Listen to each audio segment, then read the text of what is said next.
The upcoming Reserve Bank's monetary policy is much awaited for a bunch of reasons. Three big central banks in the world have cut rates and cut rates substantially. The Israeli war is about to escalate and the MPC has three new members.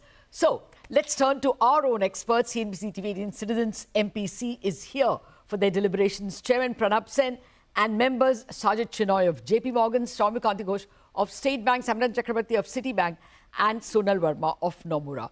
Gentlemen and Sonal, as always, thank you very much for joining in. Sajid, I'm going to start with you because of the global backdrop. The Fed has cut more than expected and so has the Chinese PBOC. Won't this prevail on the MPC? To what extent? Well, I think the global environment is actually far more nuanced than is believed. One would get the impression that with the US labor market slowing and the Fed announcing a 50 basis point cut, that the US is hurtling into recession. But that's not actually the reality on the ground. If you look at the Atlanta Fed, in their estimate, third quarter in the US, July to September, is actually tracking 3%, very far from any recession. And if you look at the internals, both consumption and capital expenditure are holding up. So, in fact, the US resilience story has gotten more support in recent weeks. Now, despite that, we think the Fed will continue cutting because they have more confidence about inflation. And, the Fed's estimate of its neutral rate is somewhere close to 3%. They're currently, even after cutting, they're at 5%. There's a lot of space for the Fed to cut. So you could still be in this Goldilocks situation where the US is resilient and the Fed is cutting and monetary conditions, not just in the US, but around the world are easing because once the Fed moves, many other central banks move. And when monetary conditions ease that much, you're actually buying insurance for 2025 growth. Now, this is not to minimize the near-term risk of a recession. We still think there's about a 35% chance the US slips into recession this year. But if they don't slip into a recession, the Fed easing and the monetary easing around the world actually argues for higher growth next year. Can we be that sanguine about the crude angle now that there seems to be an escalation? Sonal, until last week, one could be a little more sanguine about the global situation. But with the war escalating, do you think the Reserve Bank has to pencil in more uncertainty and therefore should not ease too soon?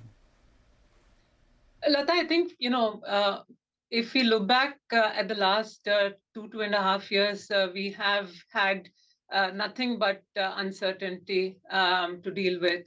And particularly the geopolitical tensions is something we've had like periodic episodes of escalation. And clearly we are in one right now, which is putting an upward pressure on prices. So in terms of how this plays out and the uncertainty is something that we don't know how it's going to play out.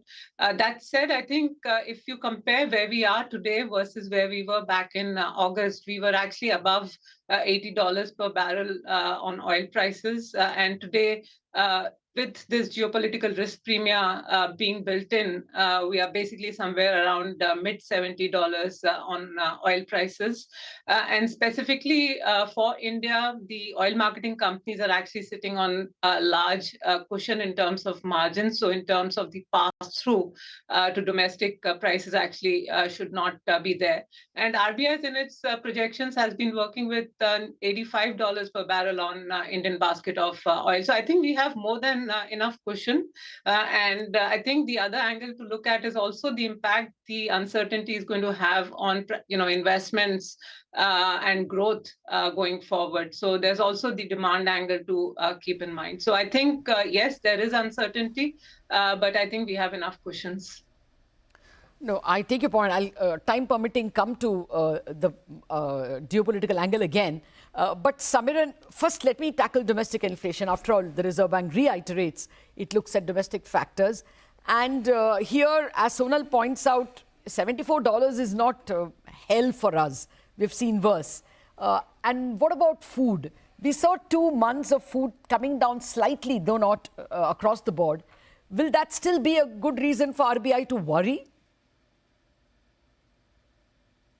At it is that the base effect-led decline in inflation is now behind us. now the base effect will turn adverse. And even if there are no significant new price pressures, we're still going to see 3 inflation prints, which are close to 5%, if not more. So that situation could worsen further if we see that this tail end of the monsoon being much stronger than usual, leading to some increase in vegetable prices, and that feeds into things. The second risk to look out for is what we were discussing from oil prices, though maybe not as much of a risk for India because retail prices are unlikely to be hiked anytime soon. And the third is from the China stimulus. If this persists, if China also goes in for a fiscal stimulus on top of the monetary stimulus, then the commodity price increase at a broader level, particularly with respect to metals and all, and gold, that could feed into the inflation forecast as well. So these are some of the upside risks that we have to look at in the short term. However, we are very conscious that whatever exclusion-based core inflation measure one looks at, they're all very benign. So it's not that there is a huge inflationary bias for the overall economy. And RBI needs to make a difficult call between actually waiting to see the inflation prints turn to 4 versus taking a call on their forecast, how forward-looking they're going to be to see that 4% being met on a durable basis. I think that's the critical challenge that one needs to look at. Point taken. And in that critical challenge, growth appears to be pleading for a bit of softness from policy. Soumya, would you agree that the August-September numbers on so many things, core sector, IIP, PMI, seem to be indicating that the economy softened in the second quarter? So will growth be a reason for the Reserve Bank to be dovish? Yeah, thank you, Latha. I think yes, there is evidence of growth slowing down. If we actually look into the leading indicators, more specifically the consumption-facing sectors in terms of two-wheeler sales, in terms of passenger vehicles, in terms of tractor sales, I think they're all showing signs of a slowdown. And particularly, I think August and September months could see some signs of a slowdown, definitely. And also the fact that if you look into the latest bank credit data, that also saw a significant perceptible slowdown.